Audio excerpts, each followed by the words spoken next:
अस्सलामुअलैकुम नाजरीन। एपिसोड के शुरुआत में हम देखते हैं जंगल में संदूक के पास सुलूबी सिपाहियों ने सलाउद्दीन अय्यूबी के साथियों को यरगमाल बनाया होता है। इसलिए में मजीद सुलूबी सिपाही वहां पहुंच जाते हैं और वो संदूक ले जाने के लिए रास्ता साफ करने लग जाते हैं। तो पारस चिल्लाते हुए कहता है, मेरे भाइयों वो संदूक को ले जा रहे हैं, जबकि अब्राहम ग्रिगोर के साथ उन्हें तलाश कर रहा होता है और कहता है, ग्रिगोर जल्दी करो, हमें हर हाल में संदूक को वापस लेना होगा। इसके साथ ही वो सब तेजी से आगे बढ़ जाते हैं। उधर संदूक के पास मौजूद सुलूबी सिपाहियों पर तीर बरस पड़ते हैं और घोड़ागाड़ी को लेकर जाने वाला सुलूबी सिपाही भी मारा जाता है। तीर मारने वाले सलाउद्दीन अय्यूबी और उनके साथी होते हैं जो अगले लम्हे सुलूबी सिपाहियों पर टूट पड़ते हैं। अपने साथियों को देखते साथ ही उर्फा, पारस और बुज़ोग कुफ़ार पर हमला कर देते हैं। एक सुलूबी सिपाही को खंजर मारने के बाद बुज़ोग कई तीर उसकी जानिब छोड़ देता है। सलाउद्दीन अय्यूबी जुर्रत और बहादुरी के साथ लड़ते हुए कई सुलूबी सिपाहियों को एक ही हल्ले में जहन्नुम वासिल कर देते हैं। ऐसे कुफ़ार को मारते हुए साथ साथ उठा कर पटक रहे होते हैं। कुफ़ार को जहन्नुम वासिल करने के बाद सलाउद्दीन अय्यूबी उर्फा से कहते हैं, घोड़ागाड़ी पर बैठ जाओ, हम कबीले में तुम्हारे जख्मों का इलाज करेंगे। इसके साथ ही वो सब घोड़ागाड़ी पर सवार होकर वहां से रवाना हो जाते हैं। इसलिए मैं अब्राहम ग्रिगोर और सिपाहियों के साथ वहां पहुंचता है और उन्हें जाता हुआ देखकर कहता है, सलाउद्दीन मैं पहले संदूक को लूंगा और फिर तुम्हारी जान को। ग्रिगोर कहता है, तीर चलाओ। तो अब्राहम कहता है, संदूक की हिफाजत करते हुए एहतियात से। सुलेबियों के छोड़े हुए सब के सब तीर खता जाते हैं क्योंकि सलाउद्दीन अय्यूबी और उनके साथी संदूक के पीछे होते हैं। मगर बुज़ोग और इब्राहिम के जवाबी वार से बहुत से कुफ़ार को जहन्नुम में पहुंचा दिया जाता है। उन्हें भागता हुआ देखकर ग्रिगोर कहता है, हमने अपने हाथों से उन्हें जाने दिया, लानत हो। तो अब्राहम कहता है, कबीले की तरफ जाने वाला हर रास्ता बंद कर दो। सलाउद्दीन वहां दाखिल नहीं हो सकेगा और ना ही कोई वहां से निकल पाएगा। मौत की गिरफ्त शुरू होने दो। नाज़रीन, इसके बाद हम जंगी महल में देखते हैं सुल्ताना खंजर से अपनी शादी का जोड़ा काट रही होती हैं और वो बहुत गुस्से और गम में मुब्तला होती हैं। इसलिए में सुल्तान वहां पे आते हैं और जबरदस्ती उनके हाथ से खंजर ले लेते हैं। फिर कहते हैं, तुम क्या कर रही हो? तुमने पूरे हरम को बिखेर दिया, क्या तुम पागल हो गई हो?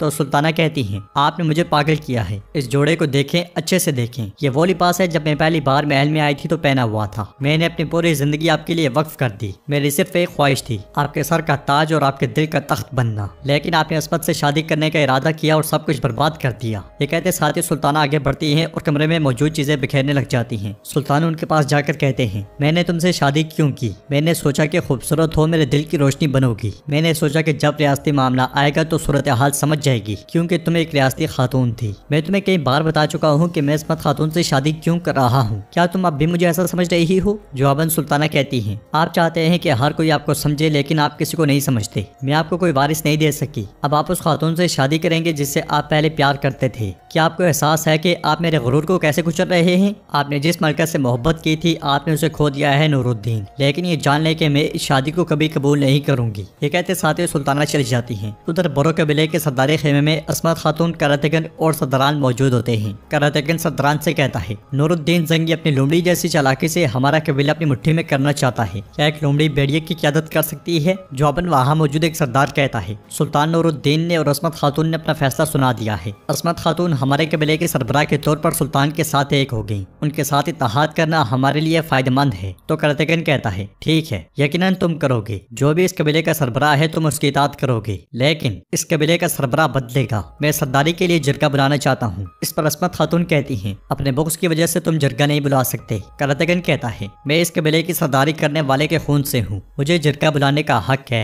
मैं रिवायत पर अमल करते हुए जिरगा बुलाना चाहता हूँ, वरना और भी तरीके हैं, आप जानते हैं। यह सुनते साथ ही असमत खातून तलवार बेनियाम करते हुए कहती हैं, फिर अपनी तलवार खींचकर आजमा लो, इस वजह से या तो मैं मरूंगी या फिर तुम। ये देखकर वो सरदार कहता है, इसका अंजाम जाहिर है कि इसका खात्मा खूनरेजी पर होगा। हम अपने बीच जंग नहीं चाहते। करातेगन साहब, हम जिरगे की दरख्वास्त पर बात करेंगे और फैसला करेंगे। इसके साथ ही सदरान चले जाते हैं और असमत खातून करातेगन से कहती हैं, सदरान पहले ही मेरी और सुल्तान नूरुद्दीन की बैत कर चुके हैं। क्या तुम्हें लगता है कि अगर तुम जिरगा बुलाओगे तो वो तुम्हें सरदार मुंतखब करेंगे? तो करातेगन कहता है, यकीनन मेरे पास भी एक खेल है। शादी की तकरीब से पहले ये जिरगा मुनक्किद किया जाएगा। मैं तुमसे सरदारी की पोस्ट वापस लूंगा। तुम नूरुद्दीन जंगी के साथ कबीले पर हुकूमत नहीं कर सकोगी। तुम देखोगी कि कैसे भेड़िए का पंजा चालाक लोमड़ी की चाल को तबाह कर देगा। ये कहते साथ ही करातेगन चला जाता है। नाज़रीन, इसके बाद हम देखते हैं अब्राहम और ग्रिगोर सिपाहियों के साथ चोटी पर खड़े होकर सलाउद्दीन अय्यूबी के कबीले की जानिब देख रहे होते हैं। ग्रिगोर कहता है, तमाम रास्तों पर हमने जाल बिछा दिया है, हमारे सब सिपाही गात में बैठे हैं। सलाउद्दीन कभी नहीं गुजर पाएगा। हम कबीले पर हमला करके सलाउद्दीन को फंसा सकते हैं। हम ऐसा क्यों नहीं कर रहे? जवाबन अब्राहम कहता है, अभी के लिए इतना ही काफी है। अगर हमने कबीले पर हमला किया तो सुल्तान नूरुद्दीन इसमें शामिल हो जाएगा। इस तरह चीजें पेचीदा हो जाएंगी। गजा वापस चलते हैं। सलाउद्दीन मौत की इस गिरफ्त पर काबू नहीं पा सकेगा और अपने हाथों से अहद का संदूक ले आएगा। दूसरी तरफ सलाउद्दीन अय्यूबी अपने साथियों के साथ संदूक लेकर लेकर कबीले की जानिब रवाना दवा होते हैं, मगर इस लम्हे घोड़ा गाड़ी का एक पहिया घड़े में फंस जाता है। ये देखकर सब एकदम से घोड़ा गाड़ी से उतर जाते हैं और सलाउद्दीन ये भी कहते हैं उन्होंने जाल बिछाया है। इसके साथ ही छुपे हुए सुलभी सिपाही उनकी जानिब दौड़ पड़ते हैं और एक सुलभी सिपाही कहता है तुम्हारे कबीले जाने के तमाम रास्ते बंद है सलाउद्दीन, कभी नहीं गुजर पाओगे। वो संदूक तुम्हारा और तुम्हारे प्यारों का खात्मा होगा। मगर सलाउद्दीन ये भी बातों से जवाब देने के बजाय तलवार से अपने साथियों के साथ उन पर चढ़ दौड़ते हैं। हर कोई 3 से 4 कुफार को जहन्नुम वासिल कर रहा होता है। कुछ ही देर की लड़ाई के बाद तमाम सुलभी सिपाही मारे जाते हैं और सलाउद्दीन ये भी अपने साथियों के साथ आगे बढ़ते हैं। तो थोड़ा ही दूर कबीले के पास बड़ी तादाद में सुलभी सिपाही खड़े होते हैं। उन्हें देखकर सलाउद्दीन ये भी कहते हैं उन्होंने रास्ता बंद कर रखा है। एसिस कहते हैं अमीर चले सबको मार डालें। जवाब में सलाउद्दीन ये भी कहते हैं वो तादाद में काफी ज्यादा है, इतने ही छुपे हुए भी होंगे। उनकी बात सुनकर उर्फा कहता है कबीले के लोगों को भी घेर लिया है,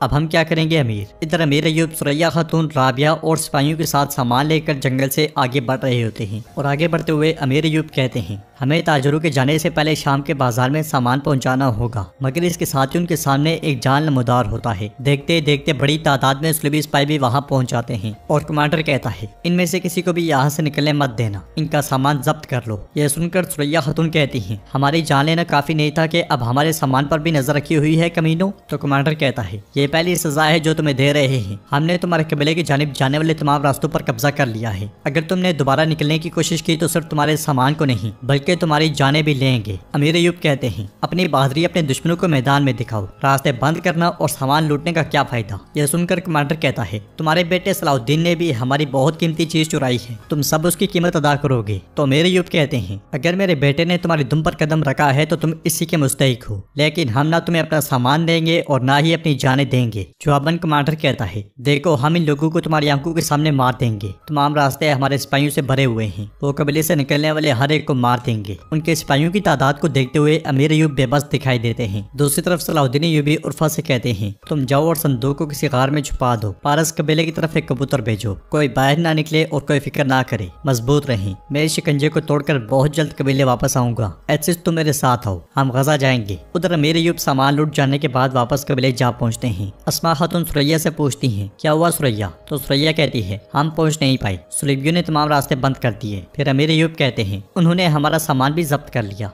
यह सुनकर अस्मा खातून गुस्से से कहती हैं आपका क्या मतलब है कि उन्होंने सामान जब्त कर लिया, हमारा भी सामान था, हमने उसके लिए बहुत मेहनत की और आपने ऐसे ही उनके हवाले कर दिया। सुरैया खातून कहती हैं वो हमारी जाने लेने वाले थे, अयूब बाबा ने ठीक किया। यह मंजर देखकर फातिमा खातून आगे बढ़ते हुए पूछती हैं तुम कबीले के बीच में क्यों चीख रही हो। तो अस्मा कहती है सुलभियों ने रास्ते बंद कर दिए और हम यहाँ हाथ बांधे खड़े हैं, क्या आप इस तरह अपने कबीले की हिफाजत करते हैं। जवाबन अमीर अयूब कहते हैं अस्मा खातून पहले पुरस्कून हो जाए। तो अस्मा खातून का सिपाही गुस्से में अमीर अयूब से कहता है तुम सिर्फ कबीले में फंसे रहो बुज़दिलो। उसके इस तरह बात करने पर तुरानशाह उसकी जानिब बढ़ते हुए कहता है तुम मेरे बाबा से कैसे बात कर रहे हो कुत्ते। ये कहते साथ ही वो उस पर टूट पड़ता है। अमीर अयूब बमुश्किल उसे पीछे करते हैं और अस्मा खातून सुरैया से कहती हैं ये सब तुम्हारी वजह से हुआ है। तो अमीर अयूब अस्मा खातून से कहते हैं हम सब कुछ खतरे में डालकर यहाँ आए हैं, क्या आपको लगता है कि वतन बनाना आसान है। हमें चारों तरफ से सुलभी ने घेर रखा है, सलाहुद्दीन ने उनकी दुम पर कदम रखा है, इसलिए उन्होंने कबीले की तरफ आने वाले हर रास्ते को बंद कर रखा है। तो तुरानशाह कहता है मैं सरहद गाजियों को लेकर जाता हूँ बाबा, बहुत से इन सुलभी कुत्तों का जुल्म, उनको एक एक करके मारकर तमाम रास्ते खोलूंगा। इसलिए मैं राबिया बाबा बाबा कहती हुई वहाँ पे आती है और कहती है सलाहुद्दीन भाई ने कबूतर के जरिए खबर भेजी है, उन्होंने कहा है कि मेरे आने से पहले कबीले से ना निकलना। अमीर अयूब तुरानशाह से कहते हैं क्या तुमने सुन लिया। ज़ाहिर सलाहुद्दीन कुछ जानता है, इसलिए हम कबीले को महफूज रखेंगे और कहीं नहीं जाएंगे। मगर तुरानशाह कहता है मेरे पास इंतजार करने की ताकत नहीं रही बाबा, बहुत से इन सुलभियों का जुल्म, अगर सलाहुद्दीन नहीं आता तो मैं जानता हूँ कि क्या करना है। ये कहते साथ ही तुरानशाह आगे बढ़ जाता है। उधर अस्मत खातून अलबोते के साथ जंगी महल में दाखिल होती हैं और वजीर अम्माद के कहने पर हथियारों समेत अंदर चली जाती हैं। उन्हें देखकर बुलंदी पर मौजूद सुल्ताना मुलाजमा से कहती हैं क्या तुम देख रही हो, नूरुद्दीन ने इसे तलवार भी ना लेने का हुक्म दिया है। वो पहले ही सबको दिखा रहा है कि वो अब इसकी खातून है, लेकिन मैं इनको कभी भी खुश नहीं रहने दूंगी। ये कहते साथ ही सुल्ताना आगे बढ़ जाती है। उधर अस्कलान के बाहर मेदूद के सिपाही एक घोड़ा गाड़ी के पास खड़े होते हैं और घोड़ा गाड़ी संदूकों से भरी होती है, मगर इस लम्हे करतगन के सिपाही उन पर हमला करके संदूक ले जाते हैं। देखते देखते मेदूद और करतगन आमने सामने आ जाते हैं और मेदूद कहता है तुम क्या कर रहे हो पागल आदमी। जवाबन करतगन कहता है तुम कहते हो कि मैं ये शादी नहीं चाहता और साथ ही बहुत से ताहिफ तैयार कर रहे हो। हाँ चीते, हमने तुम्हें एक चीता समझा मगर तुम तो लूमड़े निकले। इस पर मेदूद कहता है हम तुम्हारी तरह आवारा नहीं हैं, हम ना चाहते हुए भी जो हमारी शान के मुताबिक है वो करते हैं। जाओ और घोड़ा गाड़ी लेकर आओ वरना मैं तुम सबको यही मार डालूंगा। मगर करतगन उसकी नकल उतारते हुए कहता है हम आगा सुल्तान के हुक्म को कबूल करते हैं। हाँ चीते, तुमने भी मुझे बेच दिया है, फिर तलवार बेनियाम करते हुए कहता है, हर कोई करातेगन का इंतकाम देखेगा। तो मियोदोद कहता है, बेशक मैंने सुल्तान के सामने यही कहा था, लेकिन मैंने उसे तंबीह भी की। ये कहते साथ ही वो भी तलवार बेनियाम कर लेता है और नाजरीन एपिसोड भी इख्तिताम पजीर होती है। अगर आपको वीडियो पसंद आए तो वीडियो को लाइक करें, चैनल को सब्सक्राइब करें और बेल आइकॉन पर लाजमी से क्लिक कर